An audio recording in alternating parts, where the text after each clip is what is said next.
TaskRabbit. Thanks so much for joining us for the second episode of Collaboratively Speaking.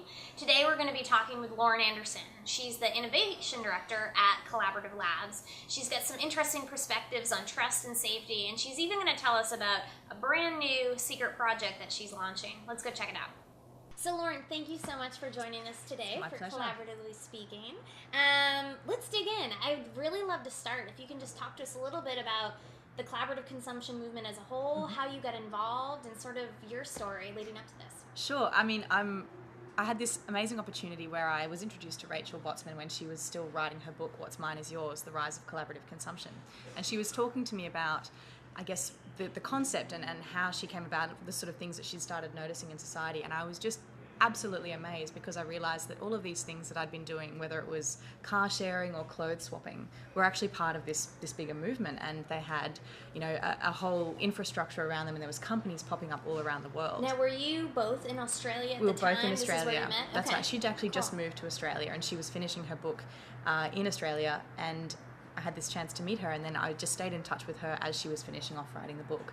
And of course, for Rachel, she'd never just seen it as just a book. She actually had envisioned that it would become this movement and that all of the founders around the world would become connected in this way. So when the book was ready to be published, she asked if I'd be interested to come on board and actually grow that movement from the beginning. Wow. And of course, that was, you know, I didn't have to think twice about that. I quit my job the next day. Wow. And what were you doing before Well, I was this? working in communications for an architectural firm and Okay. working on the internal communications and kind of training and development side of things. So it was a big shift, but it was something that I was really excited to make because people and that kind of capacity building had always been something that was really interesting to me. So I started working with Rachel in the lead up to the book being released, and then obviously since then in growing the movement to what it is today. Yeah, so what is your focus? What is your role there as you work with Rachel? Yeah. And tell me a little bit too about the Collaborative Lab Sure. and what you guys have going on there. Yeah, sure. So I guess my role's changed over the last 2 years. Obviously, in the lead up to the book, it was really just about helping people to understand what the concept of collaborative consumption actually was. You know, you can imagine there was a lot of skepticism at the time, people talking to the media, talking to VCs, they couldn't quite understand the scope and the scale of this And was movement. this like 2008, 2008, 2009, Okay, that's right, yeah. So it was really at the cusp of these things. Companies like TaskRabbit and Airbnb were in their very infant stages, and we hadn't seen the capacity for scale that we've seen now in the last 2 years. So over that time, it was really more about actually bringing the founders together and actually connecting with everybody all around the world, giving them the I guess the vocabulary of collaborative consumption to start using and to be able to describe their own businesses in this way, which actually has, I guess, helped all of them to become part of this bigger movement themselves, and actually had a way to describe what they were doing that was beyond just the business idea. It was a massive socioeconomic shift. Yeah. So in your opinion, as you think back to all that history and leading up to the launching of the book, I mean, when do you feel like collaborative consumption, the term, the phrase, the movement really started to get traction? Was it a single company that helped that? Was it a conglomerate of things? Like, what really led up to it, do you think? Yeah, I mean, there was definitely some massive social drivers that led to it being, you know, the right place and the right time. That would be anything from the economic crisis that we experienced in 2008 to the ongoing environmental issues where we're actually looking at our resources and realizing we need to reconsider how we operate. There's also the influx of social media tools which have allowed us to connect and collaborate in such amazing ways. Right. And this need for community has actually come out of all of this because we've left this phase of me in the the 80s and 90s, and we're actually looking for new ways to connect. So I think all of that was going on, but really you could look at a company like eBay or even Craigslist as changing the way we think about ourselves as consumers and actually opening up the opportunity for us to also be producers or sellers at the same time, rather than expecting that the brands facilitate those transactions and we're just the passive consumers. So it really shifted us into this more active role, and from there we've seen, from buyers and sellers on eBay to, chauffeurs on Zimride or, task runners on TaskRabbit, Airbnb. We've got hosts, providing services to their guests, and I think it's empowered people in a way that wasn't actually possible before. So you've traveled all over the world talking to founders, entrepreneurs about the companies that they're building in this space.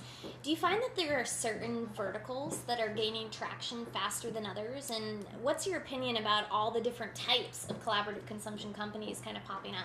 That's a great question. I think we've seen the scale of car sharing certainly has been probably the most easy to point to example, especially in the early days, because I think the benefits of car sharing and the economic impact that has straight away on people's lives could be so direct. So we've seen, it's the fastest growing form of public transportation around the world. We're seeing people joining these car sharing systems and actually getting rid of their car or getting rid of their second car and actually using a car sharing platform. From there, I think, the accommodation space has certainly been something that's really changed the way people think about travel. Right. Certainly that's couch surfing in the early days as well, and now Airbnb shifting how we think about booking hotels. But for me, probably the part or the vertical that I'm most excited about is this area that taps into people's skills and time and capabilities in a way that actually shifts the way we think about what we do for work even, the capacity to tap into skills that we currently can't use day to day. There was a recent study that came out that shows that 25% of workers are bored. That's a massive I've number. been there. Yeah, exactly. And these people are sitting at their desks thinking there's got to be more to this. Right. And I have these skills and interests, and I just need to find a way to facilitate that. So, companies like, whether it's Viable with the tour guide, whether it's TaskRabbit with the tasks or Skillshare, actually enabling people to teach classes on an area that they love. I think that's got such massive economic impact. So, as you've met with these different companies and you've seen, companies gain traction quickly, you've seen others kind of chug along, I don't know, do you have any sense of what is the single trigger that's making some of these collaborative consumption companies successful and others maybe are struggling a bit more? Yeah, I think it comes down to the user experience in the first time that somebody has that experience really makes all the difference, because the point of collaborative consumption hitting mainstream will be when it is the easiest, most convenient, cheapest possible alternative. And until it is convenient and easy, there's going to be a barrier to entry. So the companies that really have gained a lot of traction have managed to create this really seamless user experience and actually show people the benefits in a way that appeals to their, I guess, their social self as well as their perhaps economic self. It's cheaper, and also there's this big community involved. And the ones that are able to tell that story in a really compelling way have certainly been able to generate, I guess, the biggest communities at this point. Yeah. So I know that trust, safety, security, reputation are all things that you're really passionate about. In full disclosure, I'm actually advising Lauren on a new company that she's starting called Project Trust. Can you tell us a little bit about that? Sure. I guess over the last 2 years, we've certainly seen around the world the one problem that everybody encounters, or the one issue that's most important in these communities, as I said before, is this idea of trust between strangers online, and also, in a bigger sense, people's reputations online and how we manage that. And I guess what we could see was that it's important for all of the collaborative consumption companies together to know that across the board there's a level of guarantee that people who are operating in these systems are trustworthy people, because an incident like what happened with High Gear affects relay rides, or the incident that Airbnb had in the middle of last year actually has a massive ripple effect for the whole space, because people are looking at this and they're being critical of the fact that we can't trust between strangers. There's already trust barriers to entry, right? And when an incident occurs, it makes it even hurts harder. everyone. That's right. And as we're shifting away from the early adopter community, which is generally really positive, and they've taken to these systems because they fundamentally believe in the proposition, we're now seeing people who are perhaps have heard about it from more mainstream news sources, and they don't bring the same ethos or haven't followed the progress of these companies. So I guess as we reach this point, and to ensure that when these companies do go mainstream, we can guarantee that they're going to have the right level of success, and that they can also focus on their core business rather than something that's a massive factor but is a huge distraction at the same time.